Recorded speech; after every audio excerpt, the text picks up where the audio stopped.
Mesdames, Messieurs, bienvenue à Nernier, bienvenue à la chapelle Notre-Dame-du-Lac.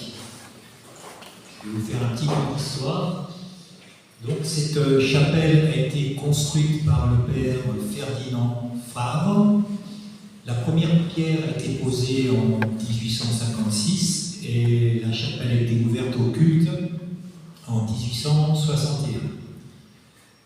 Voilà, donc à partir des années 50, la chapelle est restée à l'état d'abandon et c'est seulement à partir des années 80 que des personnes de Nernier ont constitué l'association Notre-Dame-du-Lac pour commencer les premiers travaux, alors qui ont été la réfection du toit et du clocher.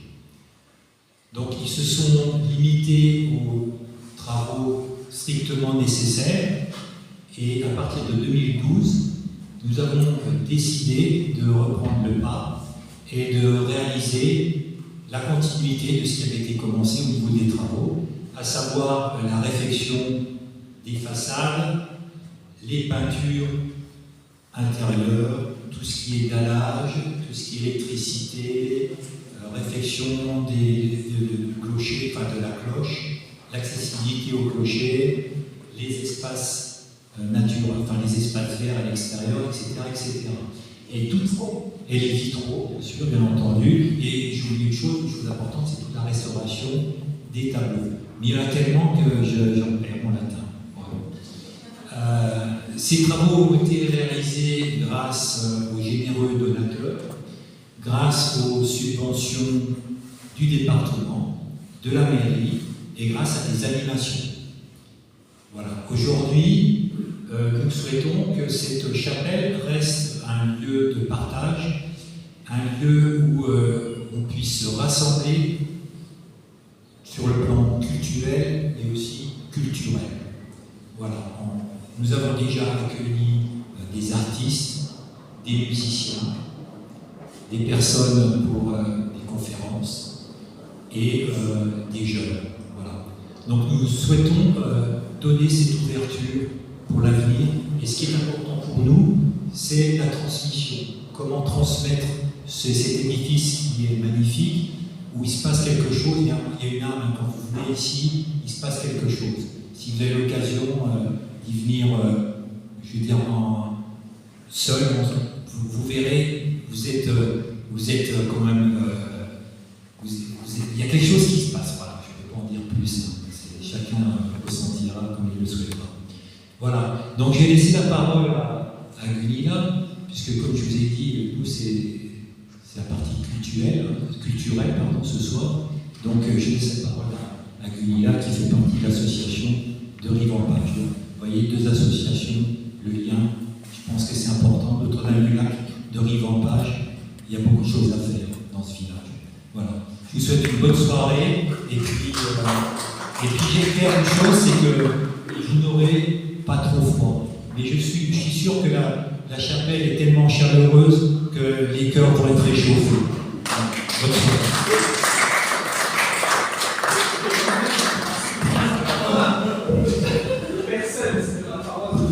Bonne soirée.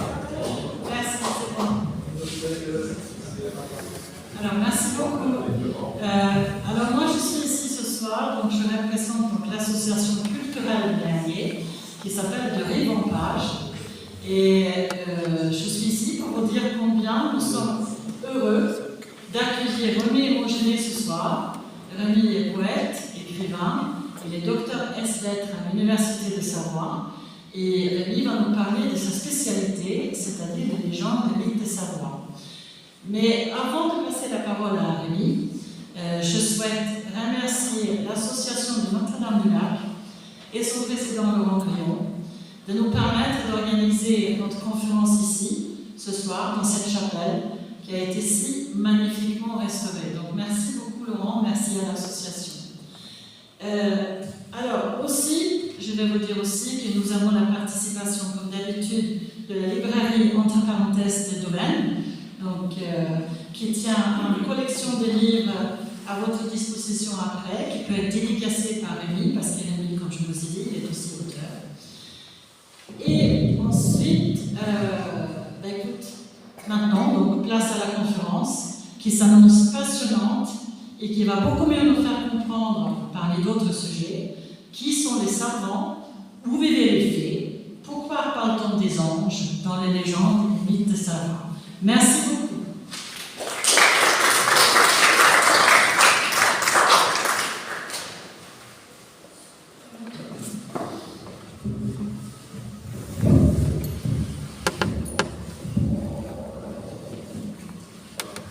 Merci beaucoup, Denis. Merci beaucoup. Merci beaucoup, Laurent. Et bonjour à tous.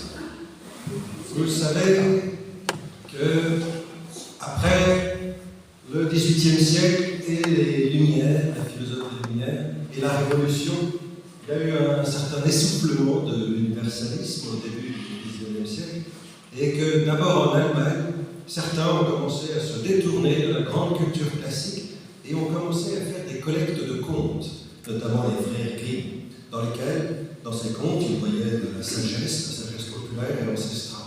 Et toute l'Europe s'est mise à collecter des contes au cours du XIXe siècle. Et toute l'Europe, mais la Savoie, pas tellement. On fait en France, on fait notamment en Bretagne, François Luzel, dans le sud-ouest, en Gascogne, Jean-François Bladé. Mais dans le duché de Savoie, donc vous savez qu'il était à cette époque indépendant et dirigé depuis Turin par le roi de Sardaigne, le roi de Piémont-Sardaigne, en Savoie, ces collectes de contes n'étaient pas très importantes. Il faudra attendre le début du XXe siècle avec le folkloriste Arnold van Gennep pour que des récoltes de contes soient produites. Mais l'esprit avait déjà un peu changé et Arnold van Gennep surtout aimait récolter l'essence intellectuelle, archétypale et symbolique des contes et ne s'intéressait pas forcément à la narration des contes, à leur charme artistique. Et certains étaient un peu frustrés. Il a fallu attendre les années 1960 pour que Charles Josten, un flamand d'origine, vienne en Savoie et dans le Dauphiné pour récolter des contes en les enregistrant. C'est-à-dire que non seulement il mettait l'essence intellectuelle des contes, les motifs, les archétypes, mais il enregistrait aussi les gens. Ce qui permettait après, dans ces récoltes de contes, d'avoir l'expressivité des contes récoltés, avec le langage propre aux gens et leur sentiment vis-à-vis de ce qu'ils racontaient. Et c'était très important parce que ça donnait vie aux contes. Cependant, si au XIXe siècle, à l'époque romantique, il n'y avait pas de collecte de contes importante dans leur dimension narrative et passionnelle, en savoir, il y avait un phénomène propre à cette région qui était qu'il y avait une littérature, une petite littérature provinciale, parce que les Savoyards étaient bloqués dans leurs frontières et donc la bourgeoisie locale développait une littérature propre. Or, dans cette littérature, ils imitaient souvent de la grande littérature française, les Savoyards plus en moyenne que les auteurs français, même si globalement c'était aussi la mode en France avec Victor Hugo et Gérard de Nerval qui l'ont fait, les auteurs savoyards ont énormément puisé dans les contes locaux. Seulement, Arnold van Gennep leur reprochait qu'ils utilisaient les contes pour des propos personnels, pour développer des romans et des souvenirs personnels, où ils mêlaient les contes, mais dans un esprit différent de la tradition populaire. Et comme ils rattachaient les motifs des contes à la grande littérature, c'est de cette façon que ces auteurs savoyards ont commencé à créer des légendes, et ils puisaient énormément dans la mythologie, notamment celtique, avec les fées, dont vous avez bien sûr une célèbre porte ici, un portail du monde des fées, et on va dire qu'il y a des pierres aux fées pas très loin. Donc il y a beaucoup de petites portes pour ce monde des fées, et ces auteurs savoyards rattachaient les fées du folklore, notamment, à la grande littérature, qui avait parlé des fées au Moyen-Âge, ou chez Shakespeare, par exemple, comme le faisaient beaucoup d'auteurs romantiques. J'y reviendrai. Or, on a déjà, du coup, vous voyez, une différence entre contes récoltés auprès des couches populaires, on pourrait dire, surtout paysannes, et ensuite la légende qui s'appuie sur le conte, mais qui est développée par un écrivain, en toute connaissance de cause, dans un but plus édifiant ou plus émouvant, plus sensuel, parfois plus poétique, plus personnel.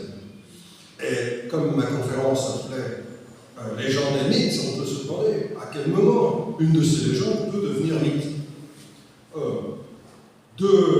Depuis, je dirais, l'autre partie de la société, la partie supérieure, si on peut dire, les ducs de Savoie, les rois de Sardaigne, essayaient eux aussi de créer des symboles auxquels puisse adhérer la population. Je vous rappelle que justement, après la chute de Napoléon en 1815, la Savoie a été rendue au roi de Sardaigne et que ces rois de Sardaigne, depuis Turin, ont fait beaucoup d'efforts pour essayer de faire recoller les Savoyards aux symboles ancestraux du duché de Savoie. Ils ont donc commencé à créer des bâtiments, des monuments qui célébraient les symboles dynastiques. Et dans ces symboles, très souvent, il y avait déjà une forme de mythologie chrétienne avec des anges, et c'est pour ça que je parle des anges de représentation, avec des anges qui protégeaient les ducs de Savoie ou des saints du ciel qui protégeaient les ducs de Savoie. Et la question qui se pose, c'est celle aussi de Darwin van Mierlo, qui critiquait les auteurs locaux parce qu'ils reprenaient des contes populaires pour des buts qui étaient plus de l'ordre de la littérature bourgeoise. Mais aussi, cette littérature, cette mythologie dynastique venant des rois de Sardaigne, des ducs de Savoie et des rois de Sardaigne, dans quelle mesure elle touchait réellement le peuple et ne restait pas comme un simple artifice d'État, je dirais une culture d'État qui ne touchait pas réellement la population. Et ça a été un gros débat, puisque parmi les historiens, l'enjeu était aussi politique. Il s'agissait de savoir dans quelle mesure les couches populaires adhéraient vraiment au symbole de la maison de Savoie et de la dynastie de Savoie, ou dans quelle mesure, au fond, peu attachés à ce symbole, ils étaient tout prêts, par un attachement plus grand à la culture populaire, ils étaient tout prêts à entrer dans une république plus universaliste, au fond, qui ne s'appuyait pas sur la sacralisation d'une dynastie. Or, dans ma thèse, je l'avoue, j'ai essayé de montrer plutôt que les faits montraient, malheureusement peut-être, je ne sais pas, que les faits tendaient à montrer que la population adhérait jusqu'à un certain point à cette mythologie dynastique, on pourrait dire stéréotypée, téléphonée, mais qu'en fait il y avait une participation assez peut-être passive, mais assez positive à ces archétypes politiques, à ces archétypes dynastiques, et que des liens se sont créés entre d'une part le conte et la légende, d'autre part la légende et ces grands mythes dynastiques, des liens qui ont fait circuler en quelque sorte l'imaginaire dynastique, l'imaginaire populaire et l'imaginaire bourgeois d'une manière relativement fluide, avec quand même évidemment quelques polarités, quelques polarisations, mais avec des antagonismes assez modérés, assez peu marqués. Alors je commencerai mon exposé par quelques repères historiques, parce que les voyageurs qui sont venus en Savoie au XVIIIe et XIXe siècle ont précisément montré la relative unité de la société savoyarde qui explique cette fluidité de circulation des figures mythiques, légendaires et populaires. Il y avait un phénomène particulier en Savoie qui la rendait un peu différente de ce point de vue de la France. On savait que l'aristocratie, au XVIIIe siècle, en France, allait à Versailles ou à Paris et quittait la province lointaine. De ce fait, les gens restaient dans ces provinces lointaines entre couches populaires, et une sorte de fossé s'est créé, il faut bien le reconnaître, entre la grande culture aristocratique classique et la culture populaire, et les deux manquaient très souvent de communication. Alors, je ne sais pas dans quelle mesure on peut expliquer comme ça la Révolution, les antagonismes forts qui existaient en France, mais il est certain qu'en Savoie, il n'y a pas eu de révolution, et que la situation était différente. Car comme il y avait une frontière, l'aristocratie savoyarde n'allait pas à Versailles ni à Paris, elle allait simplement faire ses études ou son service militaire, parce que l'aristocratie était faite de soldats, à Turin, dans l'armée royale, et une fois arrivé à l'âge de la retraite des soldats, à 35-40 ans, ils revenaient à Chambéry en Savoie. Et ceux qui faisaient des études à Turin faisaient juste leurs études de droit pour être magistrats, et revenaient aussi en Savoie pour exercer leur métier. Dans les petites villes qui étaient dominées justement par cette aristocratie, où ces magistrats, Chambéry, Annecy, Penneville, étaient surtout de nombre, étaient des villes de magistrats ou de prêtres, et de gens qui étaient partis faire des études à Turin, étaient revenus assez vite. Et du coup, la population était assez cohérente. Vous aviez une aristocratie qui était proche du peuple, comme ça a été souvent remarqué par les voyageurs. Et le premier d'entre eux, forcément, c'est Jean-Jacques Rousseau, car Jean-Jacques Rousseau, dans ses confessions, disait qu'il aimait la Savoie justement comme ça. Parce que, notamment, les dames étaient jolies et nobles à Chambéry. Elles n'étaient pas parties à Paris briller, elles étaient restées à Chambéry. Et c'est ce qu'il dit, là. Alors, je vous montre une image de Chambéry au XVIIIe siècle, immensément visible. On voyait la petite ville qui était montagne, avec les gens de la noblesse qui se promènent autour de Chambéry. Et ce n'est qu'une petite ville, c'était comme ça, un peu comme une situation suisse, si vous voulez, où des gens distingués vivaient simplement dans une petite ville. C'est plus visible. Donc c'était une situation a priori intéressante montrée par l'image.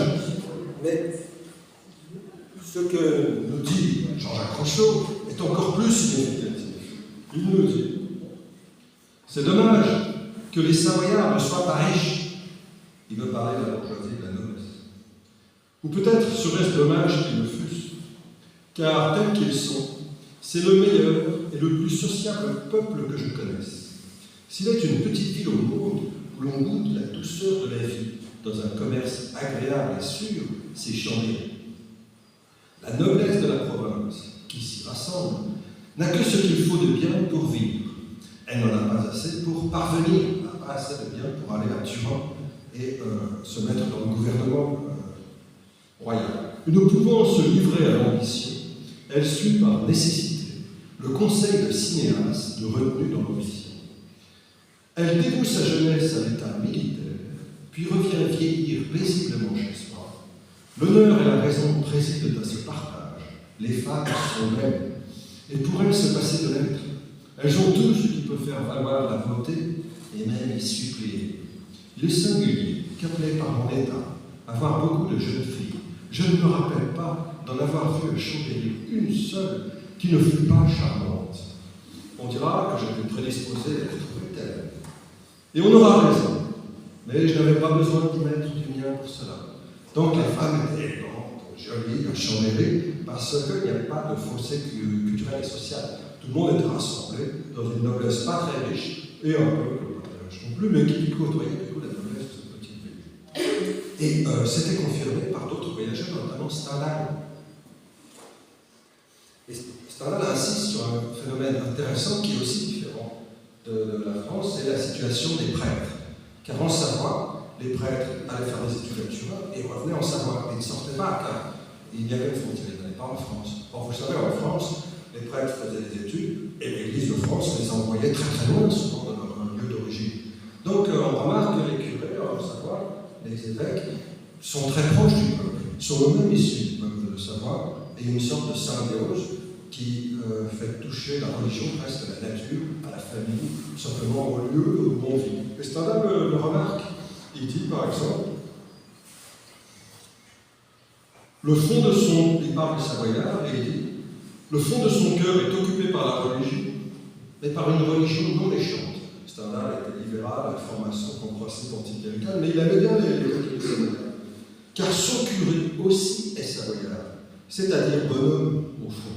Il n'est pas comme Tartuffe, il n'enseigne pas à n'avoir d'affection pour rien. C'est-à-dire que le curé savoyard, dit Stendhal, est impliqué dans les affections personnelles, familiales, dans des tissus sociaux, et il anime de la religion ce tissu social, et il n'y a pas de fossé entre la religion, la culture populaire, et la religion ont tendance à se toucher. Et c'était le cas déjà chez François de Sales, qui se rattachait énormément à la culture populaire, qui était objet de culte, qui faisait des miracles, et qui créait des églises baroques, dont la décoration touchait le peuple facilement, en même temps qu'il écrivait des livres d'une haute spiritualité et théologie, qui lui permettaient d'être lus par des gens très savants. Ça a été remarqué par Vaugelas, qui disait François de Sales est à la fois docte et Et c'est très rare. D'habitude, soit les gens connaissent beaucoup de choses, ils ne croient à rien, soit ils croient à rien, ils connaissent très peu de choses. Et soit ils croient, soit ils sont Dieu, soit ils croient à beaucoup de choses, ils connaissent pas beaucoup de choses. Et donc, pour ça, il était différent. Il touchait à la fois au peuple, par le lui-même de la petite noblesse, il était à faire ses études en Italie, et il revient, il touche à la fois au peuple, à l'aristocratie, et il soude finalement beaucoup la société savoyarde, car les paysans le vénèrent, les bourgeois l'église et l'aristocratie, ils le fréquentent. Donc, il soudait comme ça les gens autour de lui. Et j'en veux encore pour preuve de la relative unité culturelle de la société savoyarde, je veux encore pour preuve un voyageur qui n'aimait pas cette unité. C'était un socialiste mystique français appelé Pierre Leroux, dont on parle parfois, et qui est venu à Chambéry visiter l'abbaye d'Hautecombe restaurée en 1825 par le roi Charles Félix, l'abbaye d'Hautecombe au bord du lac du Bourget. Cette abbaye a été détruite pendant la Révolution et elle abritait les comtes de Savoie au Moyen-Âge. Et le roi Charles Félix aimait beaucoup les Savoyards parce qu'ils étaient royalistes, ils étaient très attachés au roi. Donc il s'est dit, je vais me faire ensevelir à Hautecombe au bord du lac et je vais restaurer cette abbaye et son église. On peut la visiter et dedans, on va retrouver tous les ossements des comtes de Savoie. Alors on a fait des cénotaphes, des monuments qui ne contiennent rien, mais qui célèbrent quand même les comtes qui ont été enterrés au Moyen-Âge à l'abbaye. Alors vous avez des belles statues héroïques, aussi des princes de Savoie qui sont devenus évêques, ordables, qui sont souvent suisses, et des héros comme Pierre II, et surtout le monument de Charles Félix qui s'est vraiment fait ensevelir avec sa femme, Marie-Thérèse, une belle statue. Et beaucoup de voyageurs, d'écrivains français sont venus, bien sûr, au Subo, parce que c'était le genre troubadour, néo-gothique, le genre néo-moyenâgeux. Et Alexandre Dumas, dans le Subo, ses écussons, ses statues. Honoré de Balzac était aussi très beau, parce qu'ils étaient un peu royalistes, ils aimaient bien ce décorum royal. Mais Pierre Leroux, qui était socialiste, avait une toute autre opinion. Il est venu et il a dit tout ce nouveau royalisme, toute cette nouvelle décoration, c'est nul, c'est complètement artificiel. Donc, voici Charles Félix à Chambéry. Enfin, le texte n'est pas moi qui a Hautecombe. Donc il est là, c'est lui. Il est enterré dans un monument qui est un peu et voici notre ami Pierre Leroux. Et Pierre Leroux dit très clairement que c'est nul, que tout ça c'est du vieux, que ça n'a aucun impact, que les symboles sont vides, que c'est mort, que c'est complètement dépassé, que le catholicisme à l'ancienne est nul. Mais il constate, et il critique le goût de Chambéry parce qu'il constate que les bourgeois de Chambéry aiment bien par contre ce goût d'Hautecombe, le néo-moyenâgeux, trouve ça nul, mais il dit oui, les bourgeois de Chambéry aiment bien, ce qui prouve, dit-il, qu'ils n'ont qu'un goût. Et ça prouve aussi qu'il y a déjà un lien fluide entre l'aristocratie, le roi et la bourgeoisie de Chambéry, ce qui n'est pas rien, parce que c'est une bourgeoisie anti-royaliste, mais en plus, il constate que le peuple vient tous les dimanches, tous les jours, prier dans l'église abbatiale d'Hautecombe, de manière très sincère et très dévote. Et il dit, bon, je reconnais que le peuple aussi fonctionne. Il ne comprend pas très bien pourquoi, parce qu'il trouve que pour lui, ça ne fonctionne pas du tout, mais il constate que ça fonctionne. Or, tout cela tend à attester d'une relative cohérence sociale autour même des mythes dynastiques. Et on peut se demander qu'est-ce que pouvait bien voir le peuple, la paysannerie, qui était nourrie de contes populaires, de croyances plus ou moins évoluées, si on peut dire. Qu'est-ce que pouvait bien voir le peuple paysan dans ces symboles dynastiques complètement dépassés, selon Pierre Leroux et la plupart des intellectuels français, il faut voir Dumas ni Balzac qui participait aussi sur le nouveau royaliste. Alors, pour bien comprendre cette situation, c'est l'occasion justement de voir les contes populaires. Et les contes populaires étaient, nous dit la tradition, dominés par une figure que je prendrais comme un emblème de cette culture populaire, qui était ce qu'on appelle le savant. Arnold van Gennep demande à un moment un écrivain de Thonon de la fin du XIXe siècle, à la seconde moitié du XIXe siècle, qui s'appelait Maurice Danton, qui avait écrit des recueils de contes, de légendes locales, en s'appuyant sur les traditions dont il assurait qu'elles étaient communiquée par des écoles de conteurs, dont son père aurait fait partie. Et qu'elle avait aussi écrit un livre où il s'était laissé aller des hallucinations visionnaires sur les dieux, les anges, et dont je reparlerai. Et Arnaud Van Gennep voit ces livres. Alors il écrit à Maurice Dantan, à Lyon, à Thonon, puis lui dit quelles sont les croyances qui existent dans le Chablais, à Thonon. Est-ce qu'il y a des faits, par exemple? Et il répond non, les faits, de mon temps, on n'y croyait déjà plus, quand j'étais jeune, parce qu'il était déjà très âgé. Mais on croyait assez à cet être qu'on appelait le Sarvan. Beaucoup parlaient du Sarvan, de tout ce que faisait le Sarvan. Et ce Sarvan était une sorte d'esprit domestique qui habitait les maisons, les châteaux et les maisons, et qui gardait ces châteaux et ces maisons. En même temps, si on traitait mal, il mettait du désordre, c'était le mauvais esprit de la maison. Donc il fallait lui donner des offrandes, certains disent du lait, donc on faisait la forme d'achat. D'autres disaient qu'il fallait donner des grains de millet, il fallait faire des offrandes comme en Antiquité, ce qu'on appelait les lares. Car chez les anciens romains, quand on connaît bien la littérature, c'est comme une référence, pour ça, pour les croyances, il y avait dans chaque maison un lard. Alors là, ce sont des nains de la mythologie germanique, ceux qui forgent. On n'a jamais dit que le Sarvan forgeait quoi que ce soit, mais je l'ai dit quand même, parce que c'est évidemment de la même nature, et puis avec Lilia, on a parlé de cela, de cette relation avec les êtres, les esprits domestiques dans le Scandinavie. Et là, vous avez un beau lard, authentique, l'image de l'art. C'était la divinité de la maison, du lieu. Les Romains avaient aussi des divinités dans la famille qui s'appelaient les pénates, qui prenaient avec eux, c'était des statuettes qui les transportaient, qui les représentaient symboliquement, de manière pas très réaliste, les ancêtres. En Asie, on a encore ce genre de choses, des esprits de la maison, auxquels on fait des offrandes tous les jours. Et il est clair que le Sarvan, en particulier à la mode chez les paysans et chez les culés, venait de cet être protecteur, de cet esprit et de ce paganisme, car l'Église a combattu, il faut dire, ces génies locaux, ces esprits protecteurs des lieux, ces génies des lieux. Donc, officiellement, ça n'a pas plus court, mais selon Danton, au début du XIXe siècle, c'était encore bien vivant en 5 ans. Et j'en atteste pour preuve qu'à la fin du XIXe siècle, Amélie G, que vous connaissez peut-être, une poétesse qui a écrit des poèmes en français, des souvenirs en français et des poèmes en savoyard, en langue de Châle, à côté de Chantelet, a fait des chansons dont une porte sur le Sarvan. Et on en sait un peu plus grâce à elle sur le Sarvan, sur même son apparence. Alors, est-ce que c'était celle-là? Je ne sais pas. C'est un classique que j'ai trouvé sur Internet. Et alors, elle a fait une chanson qu'il fallait chanter, dit-elle, sur l'air du Cadet Roussel. Et c'est en savoyard, une langue qui, bien sûr, vous est parfaitement familière. Et vous connaissez l'air du Cadet Roussel. Donc, c'est à peu près comme ça. La temara queton queja, tutte le leggi la fava, come la puttana sarai, prendere parmi la paille. Contro presto se leva, proprio je vais chanter Cadet Roussel.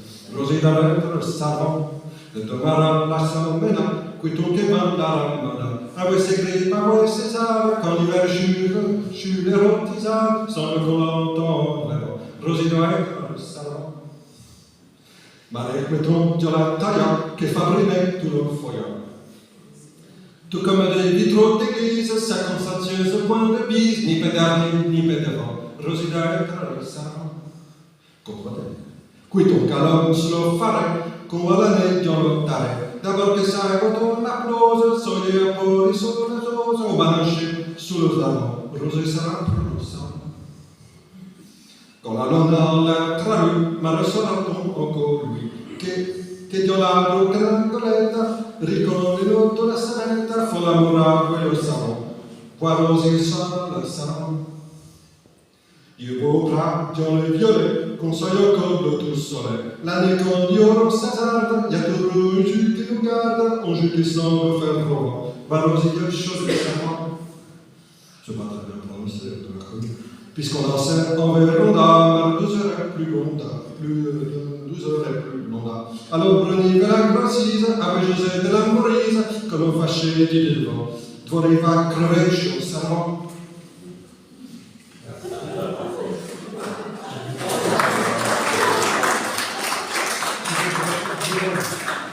Dans le sens, c'est pas complet. À la traduction, je vais la dire. Dites mère, qui est-ce qui va toutes les nuits dans l'écurie, malgré que la porte est une serrure, mélanger le foin avec sa taille, qu'on trouve prêt en se levant? Le savant avait cette réputation de tout ranger quand on traitait bien. Rose, dira dans la mer, ce doit être le serpent. Dites mère, la cheminée, qui est-ce qui vient la ramener avec ses griffes, avec ses ailes, quand l'hiver, sur les routes, il gèle? On dirait qu'on entend en rêvant. Rose, ce doit être le serpent. Mère, qui est-ce dans le taillis, qui fait bruire dans les feuillages, comme des vitraux d'église, sans qu'on sente point de bise, ni par derrière, ni par devant? Rose, ce doit être le serpent. Qui est-ce qui allume ces mèches qu'on voit la nuit dans les fossés, aussitôt que s'arrête la pluie, jouer aux quatre coins sous les saules, ou bien danser sous les osiers? Rose, ce sera certainement le serpent. Quand la lune dans l'air reluit, mère, serait-ce encore lui qui dans l'arbre qui a un trou rit quand le hibou, le chouette, font l'amour avec le chat allemand? Oui, Rose, ce sera le serpent. À l'écurie, au pré, dans le sentier, qu'on soit en ombre ou tout seul, la nuit quand dehors on se hasarde, il y a toujours un œil qui nous regarde, un œil qui ressemble à un fer rouge. Eh bien, Rose, c'est celui du serpent. Puisqu'on est ainsi, on y remet, mais je n'oserais plus badiner à la brune le soir, vers la grande haie avec Joseph de la Maurice, le fils de la Maurice. Comme nous faisions auparavant, je voudrais voir crever ce serpent. Donc le serpent ici, vous voyez, explique un certain nombre de faits inexplicables, justement, de rangement dans la maison, de ramenage de bruit dans la maison, et aussi de phénomènes naturels nocturnes difficiles à comprendre puisqu'ils sont en pleine nuit, des mèches, etc. Mais aussi, à la fin, on voit qu'il a un rôle moral important. Et c'est là qu'on a relié cet être païen, élémentaire, à la morale, y compris finalement chrétienne, car ce servant guette la jeune fille quand elle va retrouver son amant, ce que ne veut pas la mère. Donc le servant garde aussi la probité de la famille. Il fait attention à ce que les gens se comportent pas mal. Et c'est ce que nous disent les textes en général, que certes il est païen, il faut l'amadouer depuis l'offrande, comme les dieux païens, vous voyez, dans le sacrifice. Bon, il n'y a pas de sacrifice animaux pour le servant, ça a été abrogé de même les paysans ne savaient pas faire ça, c'est juste des sacrifices donc en l'air, en offrande, etc. Il n'y avait pas de sang autour de ça. Mais il avait ce rôle moral, il gardait la maison. Vous savez, comme dans la pièce de Plaute, qu'on appelle, dont Molière a fait la part, elle est présentée par l'art, qui dit qu'il doit veiller à la probité de la famille, parce que la fille de la maison, pendant une cérémonie religieuse, a été violée par une cérémonie religieuse de Cérès, a été violée par un homme de bonne famille, et elle ne l'a pas vu encore. Lui, il sait qui c'est. Bref, elle tombe enceinte. Donc le lard fait en sorte que le père trouve de l'argent sous le foyer, où le lard vit, d'esprit, pour qu'elle puisse se marier avec une dot, avec celui qui l'a mise enceinte. Donc le lard fait toujours attention à la probité de la maison, à la cohérence de la famille, et y compris là, vous voyez, c'est pas seulement un être de la nature. Or, ce servant, ou en général les lutins, vont évidemment inspirer des auteurs bourgeois, comme Méliget, qui est très populaire, parce qu'elle reproduit la mythologie paysanne à travers ses chansons en patois. Et notamment un auteur un peu oublié, mais qui en avait très bon, très romantique, qui s'appelait Jacques Replat, et qui vivait à Annecy. Et il aimait bien mettre dans ses romans des fées, des lutins, et écrire des poèmes dans lesquels, qui sont des chansons qu'il fait chanter à ces personnages, et qui invoquent les lutins aussi, dans un esprit peut-être un peu différent de celui des serpents, mais enfin, les deux se nourrissent. Et je vous donne quelques vers en français, parce qu'il écrit en français. De ce Jacques Replat, c'est dans un roman appelé Le sanglier de la forêt de l'homme, une Suissesse mariée avec un. Non, elle est la suivante d'une jeune princesse qui vit autour du lac d'Annecy. et surprend des comploteurs dans la grotte du roc de Chêne, sont de la galaxie. Or, elle invoque les esprits. Et donc, Jacques Rapla lui fait dire « À moi, les vents et les étoiles !» Elle est sur le lac. Et plus rapide que les dents, vole ma barque à pleine voile, vole au noir banquet des lutins. C'est le ressort des mystères, esprit de l'air, esprit de l'eau, courez vite par les clairières, toujours vole le petit bateau. Oh, si j'étais lutin ou fée, je volerais dans les airs bleus, j'aurais émeraude agrafée et blanche aigrette à mes cheveux. À moi, les vents et les étoiles, pour démasquer les cœurs félons, vole ma barque à pleine voile, frapper à l'antre des démons. À moi, les vents et les étoiles, les plus rapides que les dents, vole ma barque à pleine voile, vole le noir banquet des lutins. Et elle surprend les comploteurs et permet après, enfin, elle essaie de les empêcher de comploter. Malheureusement, vous le savez peut-être, non, je ne l'ai pas dit, mais c'était dans ce roman. Il s'agit d'un complot contre le comte avec des sectes, le comte rouge, qui est en partie.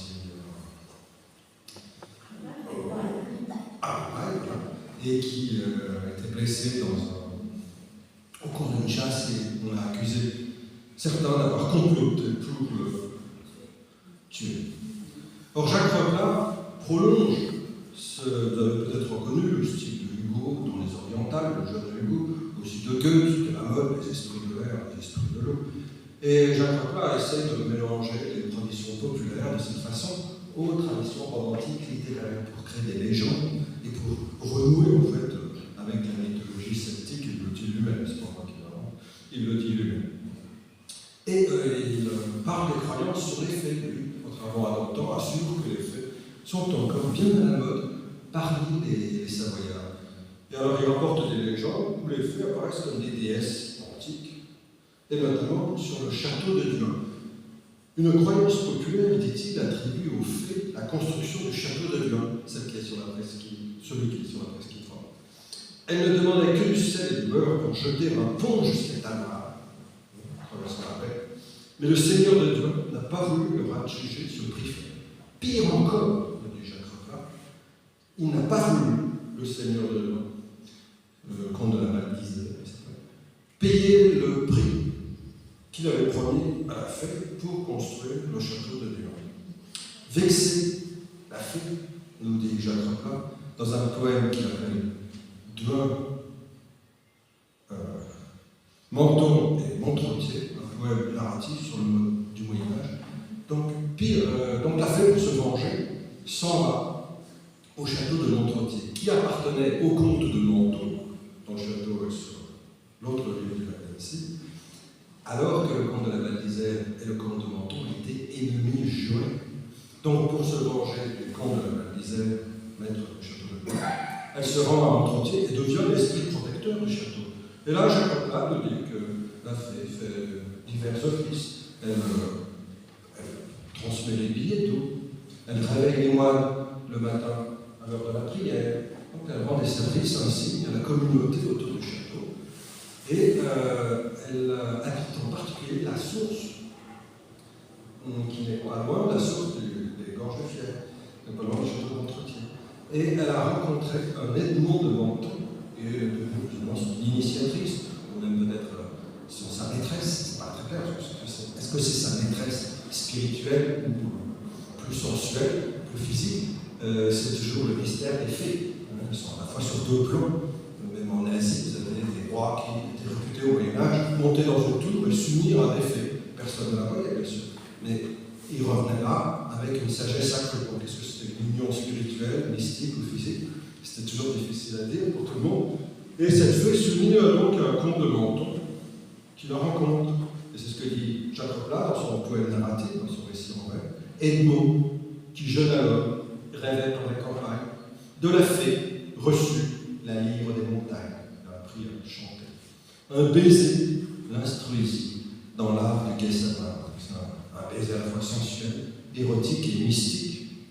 Il essaye, dans Jacques Rapla, de se situer sur les deux plans, comme Abéligèque, mais Abéligèque, c'est juste la fin qui est démorale, tandis que Jacques Rapla essaye de relier continuellement les les deux pôles, le pôle de la nature, de l'amour, de la pôle érotique, sensuel, et le pôle moral.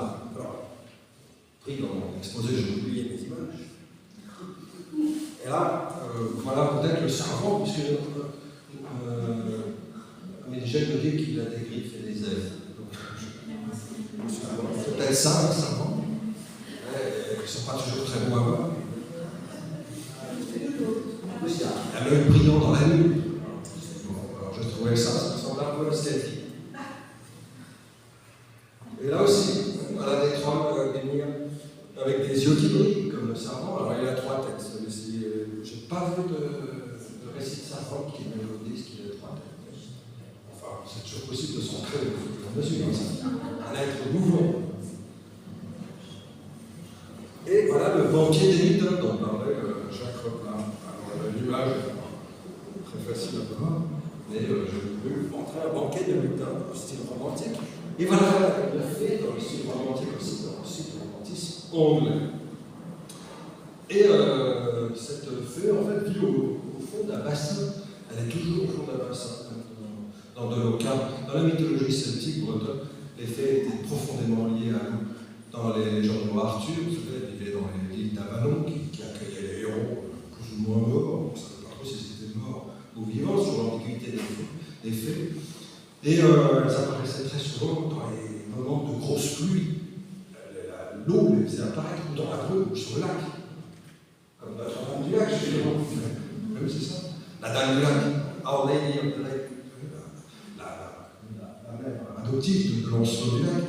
Donc ces fées apparaissaient facilement dans l'élément de l'eau ou dans l'air rempli d'humidité.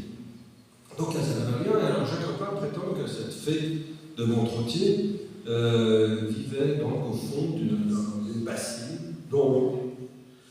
Et il dit qu'elle vit donc dans cette grotte, dans l'eau, où la mousse a préparé sa couche de verdure. Donc elle vit aussi sur la mer. Une source jaillit avec le double volume et remplit de ses flots la coupe du rocher. Elle vit donc dedans.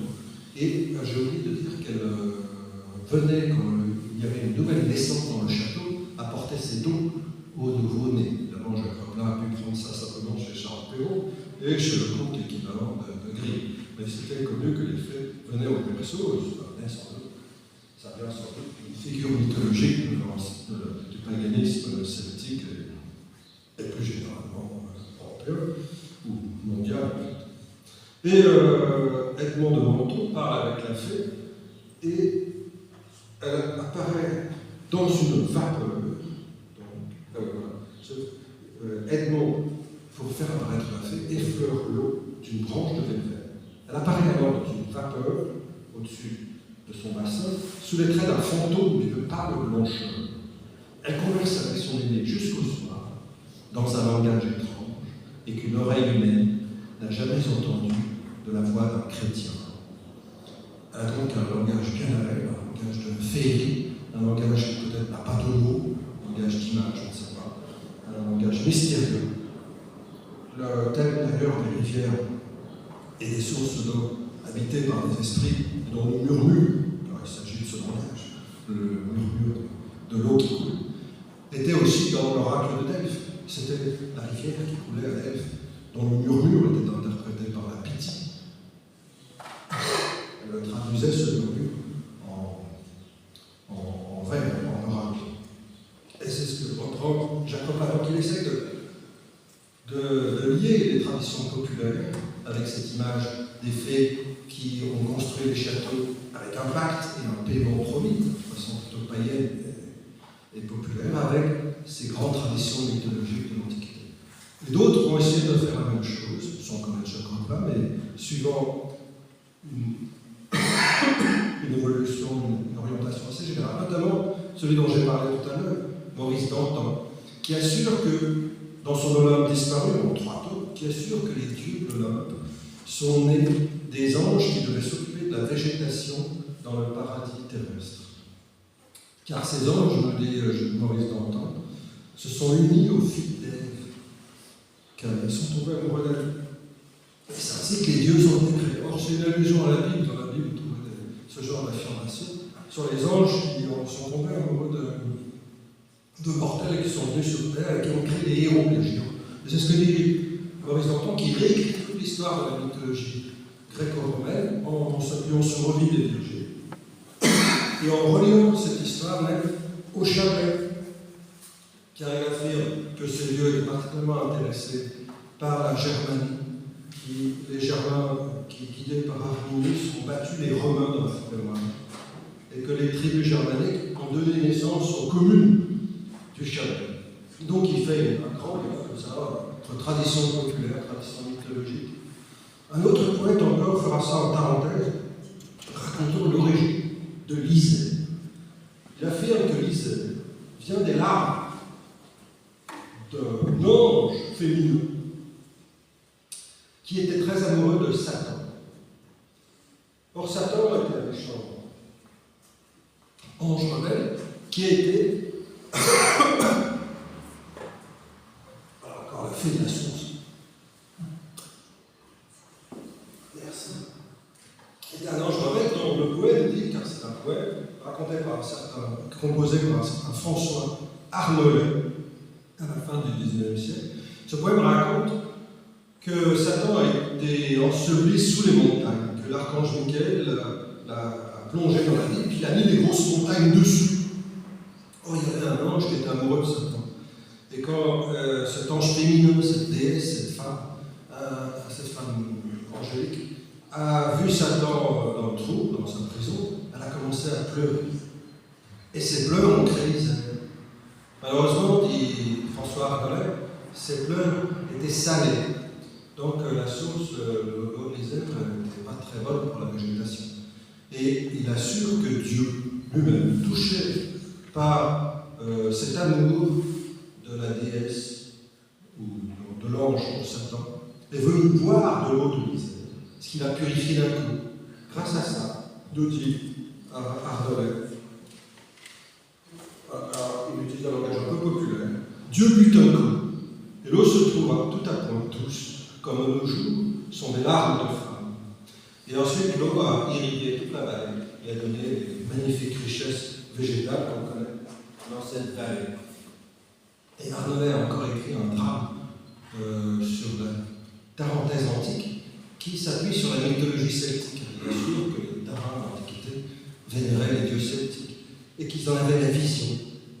Et son héros, dans son drame, a la vision de lui-même parmi les dieux dans le ciel. Et il dit, mourir, oui, me tuer, du corps arraché là. Il pense à se suicider parce qu'il est amoureux de la fille du gouverneur romain, son ennemi juré. Défier la douleur, le temps et les orages, aller trouver les dieux au sein des grands nuages, et parmi les guerriers, quand la terre s'endort, resplendir au couchant dans une armure d'or. Donc tel un dieu doré, signé au soleil. Or, François Arnollet, dans le précédent poème dont je vous ai parlé, décrit l'archange Michael d'une manière très très proche, ce qui à mon avis en dit beaucoup. Michael, redressé dans l'éternité blonde, géant cuirassé d'or, montait comme envolé. Là-haut resplendissait son front auréolé. Il était grand, ses pieds foulaient la bête immonde, et ses ailes, s'ouvrant au loin, couvraient le monde. Alors, il m'a paru que l'image était assez proche, que les dieux étaient assez proches, et que pour Arnollet, il n'y avait pas de vraie différence, comme pour beaucoup de poètes locaux, il était de Moutier, entre la mythologie païenne et le merveilleux chrétien, on pourrait dire. En tout cas, eux ne voyaient pas d'opposition formelle. Et à partir de là, on peut se demander dans quelle mesure la mythologie dynastique qui se nourrissait du christianisme pouvait, elle aussi, se relier, dans un sens contraire, à cette mythologie bourgeoise ou populaire que les gens développaient dans leurs contes ou leurs poèmes. Et pour le savoir, il faut partir de cette mythologie dynastique qui commençait bien sûr par la divinisation des contes et dieux de savoir. Alors je vous en donnerai un exemple qui concerne encore l'abbaye d'Hautecombe. En 1820, un ami de Lamartine, poète aussi, mais savoyard, c'était Louis de Vignier, se rend dans les ruines d'Hautecombe et constate le désastre. Et il rentre chez lui, il improvise un poème inspiré sur la gloire des contes de Savoie au Moyen-Âge. Il les présente comme des demi-dieux. Il était de la noblesse humaine. Je vous en lis un extrait. Ils ont connu l'amour, la gloire et la puissance, les vertus, les combats, les sublimes efforts. Heureux, ils dominaient un peuple à son enfance. Le chef et les soldats étaient simples efforts. Des rochers menaçants, ils habitaient les cimes. Autour de leur palais, comme un rempart sacré, une antique forêt étendait ses abîmes. Un fleuve sous leurs pieds s'écoulait ignoré. Les Alpes s'étonnaient lorsque dans les nuits sombres, les sentiers des chasseurs devenaient leur chemin. Comme un rapide éclair, ils passaient dans les ombres, ils brisaient en riant l'écorce des sapins. Donc il écrit ces contes de Savoie du Moyen-Âge comme des chefs barbares habitant la forêt, la montagne, avec des châteaux qui prolongeaient la montagne, et Jacques Roplin, dans son roman, fera de même. La mythologie se développe dans le cadre dynastique grâce à l'Académie de Savoie, notamment, qui était proche de Louis de Vignet, que Louis de Vignet fréquentait, et qui propose des prix de poésie sur des sujets dits, à cette époque, nationaux, c'est-à-dire purement savoyards. Et un de ces sujets, c'était le conte vert de Savoie, un conte très célèbre qui a été glorifié dès les chroniques de Savoie du duc Amédée VIII au XVe siècle. Ce conte vert, Amédée VI, vivait au XIVe siècle, était un grand croisé, un grand guerrier, un prince sage qui a créé l'ordre de l'Annonciade, assez connu, avec toujours 15 chevaliers pour représenter les 15 vertus de Notre-Dame. Et ce conte, dans les chroniques de Savoie, est décrit comme l'un des plus fabuleux. Il fait des miracles, notamment grâce à son anneau, car les comtes de Savoie possédaient un anneau qui était réputé être celui de Saint Maurice, le saint martyr qui a été tué en Suisse, juste de l'autre côté, dans le Valais. Et cet anneau était un marqueur du pouvoir, de la légitimité en tant que souverain des princes de Savoie. Il y avait aussi une lance, la lance de Saint-Maurice. C'était un peu comme dans Wagner, il y avait la lance et l'anneau, et eux possédaient aussi ces emblèmes qui leur donnaient une sorte de sacralité. Et un jour, le comte vert était en croisade à Naples, je pense, en Italie, et son armée était très malade. Donc il a eu un remède simple. C'est qu'il a fait préparer une grosse tisane pour tous ses soldats, et il a trempé son anneau avec des bénédictions du prêtre, de l'aumônier de l'armée. Les soldats ont bu cette eau, et vous en doutez, ils ont été tous guéris. C'est ce que dit la chronique. Donc, Amédée VI est devenu comme un emblème de toute la maison de Savoie, de sa grandeur et de son lien avec la divinité. Mais ça, c'était dans les chroniques dynastiques. Est-ce que ça a vraiment touché le peuple? Où est-ce que ça reste? Au XVIIe siècle, les épopées ont été tentées sur le conte vert, mais qui n'ont pas abouti. Et le duc de Savoie n'a pas voulu donner l'argent, etc. Mais au XIXe siècle, on relance, après la restauration de ça, on relance l'idée de faire des épopées sur le conte vert. Et en 1840, l'Académie de Savoie propose un prix. Il est gagné par un poète appelé Antoine Jacquemot, qui était un avocat de Moutier, un jeune avocat. Excusez-moi, pas un jeune avocat, un jeune médecin de Moutier, qui a fait ses études à Turin, qui est revenu, qui participe au prix, et qui fait un poème en 12 chants, comme une épopée, mais qui est une sorte de biographie du conte vert. Et dedans, il crée des figures qui montrent le conte vert et la Savoie, en sorte entourés, soutenus par des figures mystiques et religieuses. Alors, là, c'est une fée bien connue qui s'appelle la fée Imad. Je n'ai pas eu le temps d'en parler, qui était la fée d'imagination dont Jacques Roplin beaucoup. Là, ce sont des anges rebelles, bien sûr, comme ça, qui se sont unis au fil des hommes de manière très méchante. Et voilà, l'archange Michael, dont François parlait, avec son armure dorée.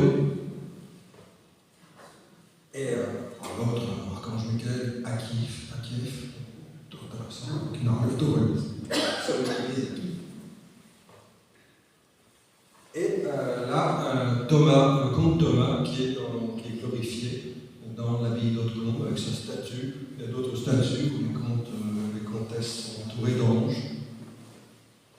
Donc je vais vous montrer comment on glorifiait les princes de Savoie à ce moment.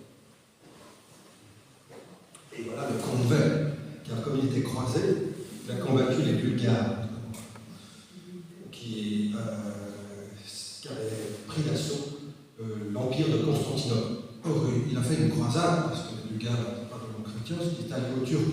Mais en fait, il était beau-frère aussi de Constantinople, donc il aidait aussi son beau-frère. Et il lui avait dit qu'il voulait l'aider à condition que l'empereur se convertisse au catholicisme, car il était orthodoxe. L'empereur a dit oui, et finalement il ne s'est pas converti. Et voici la figure tutélaire de la Savoie, car la fête nationale de la Savoie était la Saint-Maurice. C'est lui, Saint-Maurice, qui était donc d'origine égyptienne, et son nom indique qu'il était noir, et pour ça qu'on le représentait noir. Et c'était le patron de la Savoie, de la maison de Savoie et de toute la Savoie. Et Jacques Mou, dans son poème sur le Convert, prend soin d'en parler et de dire que ce saint au ciel veillait sur la Savoie à sa manière et guidait l'armée savoyarde. Et les vers suivants, il s'agit d'un passage où le comte de Savoie est venu aider le roi de France contre le roi d'Angleterre. Je crois que c'est Philippe VI de France et Édouard IV d'Angleterre. Le jour où sur le seuil de Paris, Saint-Maurice, qui garde la couleur, sous sa main protectrice, conduisait le soldat pour l'assaut de Crécy, dans les hauteurs des cieux, en signe de merci, voyant le bras ami que pour sa cause il lève sur l'illustre martyr. Ce jour-là, Geneviève, sa patronne de Paris, épancha, comme fait à son frère une sœur, de son sourire divin, l'ineffable tout seul. Donc il représente les saints se parlant, faisant des saluts au ciel autour de la France et de la Savoie et les gardant. Mieux encore, il présente le comte de Médicis comme une sorte de héros flamboyante qui entourait une sorte de feu mystique, notamment sur le champ de bataille, tout à coup, où il brille comme une torche, dans des vers assez impressionnants. Dans la sphère enflammée, pleine de fer, de voix, de sang et de fumée, au centre, le héros apparaît, comme lui, l'œil de la foudre, au sein d'une orageuse nuit, comme brille un flambeau sur le sombre faîte. Alors, d'un vol rapide, élevé à son faîte, son âme a flamboyé. L'âme du comte, vert flamboie, en rayonnant à travers le corps. Et son épée aussi, il a une épée magique comme le roi Arthur. Et l'épée magique parce qu'elle a été bénie par l'évêque. Et il dit, le poète dit, et dans ce fait, où l'œil de sa foi semble voir un tout nouveau reflet, son bras sent un pouvoir étranger au métal de la terrestre mine, un pouvoir supplémentaire, et semblable au courroux de l'ange qui fulmine, son épée devient pleine de l'éclair de l'ange. Or, tout s'explique à la fin du poème, car quand il meurt, on nous explique toute sa vie, dans sa tente, au combat, il parlait avec l'archange. L'archange des combats, dont il nous dit, l'archange des combats, le même qui sur terre, sans cesse enveloppé des voiles du mystère, au héros s'attacha comme un frère. Le poète nous affirme que le comte vert, la nuit, quand il rêve, parle, discute avec l'archange, il lui dit fais ci, fais ça, et il suit, il l'accompagne. Un archange de combat très proche de Saint-Maurice, car il était aussi patron des guerriers. C'est un patron militaire, parce qu'il était légionnaire romain, il commandait une centurie à Rome. Vous savez qu'il était martyrisé parce qu'il a refusé de tuer des chrétiens. Donc le reste de l'armée romaine a tué Saint-Maurice et ses compagnons. Donc voilà, l'archange des combats. Peinture ésotérique de l'archange Michael en fait. Et à la fin, donc, le comte vert, quand il meurt, car il finit par mourir de la peste, il voit au-dessus de lui ses victoires, les personnifications de ses victoires, des femmes qui chantent en chœur autour de lui, et qui luisent.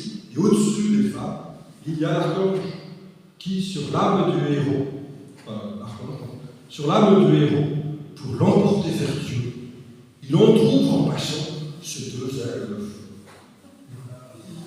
Alors l'archange a emmené le congrès parmi au paradis. Bon, évidemment, ces figures reprennent les chansons de gestes du Moyen-Âge que Jacques Beau connaissait. Il avait lu Chateaubriand à la critique, et à cette époque s'intéressait aux chansons de gestes. Mais en fait, dans les chansons de gestes, les héros étaient bien emportés par les anges, mais d'une manière un peu moins spectaculaire, plus digne, plus chrétienne, plus catholique. Là, c'est très sensuel, avec des effets de flamboiement très romantiques, car Jacques Beau essayait de toucher une fibre plus émotionnelle, plus populaire, moins erratique, moins difficile à accepter pour le peuple. Et son poème n'a pas eu un immense succès auprès du grand public, mais on peut quand même noter que ce poème essaie d'être plus sensuel, de relier le christianisme à quelque chose de sensuel, de spectaculaire, quelque chose qui touche au sens. Dans son texte, il affirme même que les tempêtes dans la montagne sont animées par un ange qui vit dans un palais de météores dans les montagnes et qui déclenche la tempête dès que Dieu lui dit. Il dit aussi que les Savoyards ont une grande chance, car chaque soir, Dieu visite leur montagne. Mais il ne va pas dans les plaines, il reste dans la montagne. Et à la fin de son poème, il glorifie le roi Charles Albert, qui régnait à cette époque, après Charles Félix, en disant que son règne restera éternel. Donc il y a ces figures où il essaie de mêler la nature au sacré, la nature aux forces mystiques. Et cette tendance s'affirmera encore avec un autre poème, primé par l'Académie de Savoie en 1856, écrit par un certain Alfred Puget. Le sujet était Notre-Dame de Mian, au sud de la Savoie, qui est connu, où il y avait un pèlerinage, parce qu'au Moyen-Âge, au XIIIe siècle, un pont de montagne s'était effondré et avait englouti tout un gros village, une petite ville, et s'était arrêté juste avant la chapelle de Notre-Dame, qui est une Vierge Noire. Et en 1856, une restauration complète de l'église, telle que nous la connaissons maintenant, avec la statue dorée au-dessus de l'église de Notre-Dame, enfin, c'est une nouvelle église, consacre cette tradition, et l'Académie de Savoie demande au poète de s'atteler pour faire un poème en l'honneur de cette Vierge de Mian. Et celui qui vient ici, c'est un certain Alfred Puget. Bon, d'habitude, il faisait des poèmes plutôt légers, un peu érotiques, mais il gagne quand même, avec un poème qui raconte qu'une jeune fille très très pure, appelée Nitida, qui décrit un mélange aussi de sensualité et de mysticisme un peu particulier, dont je vais vous lire quelques vers, aux yeux bleus, reflétant tous les feux des étoiles, que leurs longs cils soyeux couvrent comme des voiles. Je vois plus trop.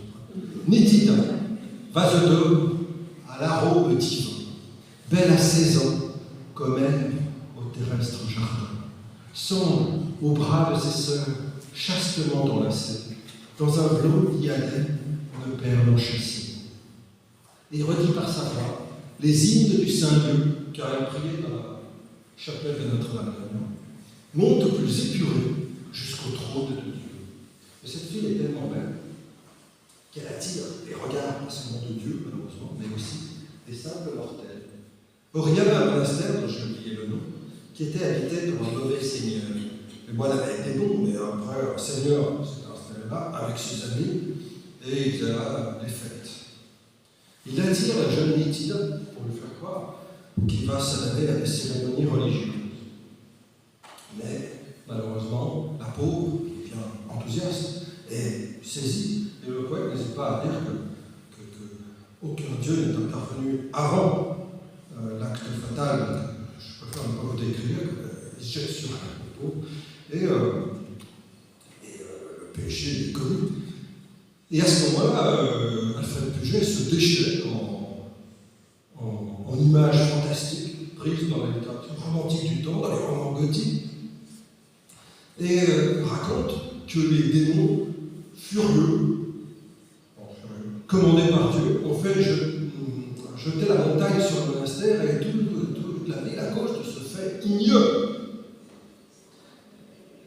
Il raconte aussi que, pour commencer, avant même que les démons arrivent, la quinzaine de chauves-souris qui cassent le monastère, les démons, avant de faire tomber la montagne, que les moines précédents, les bons moines, qui étaient soit sur les tableaux du monastère, soit dans les tombes, s'animent et se réveillent dans des vers assez fantastiques.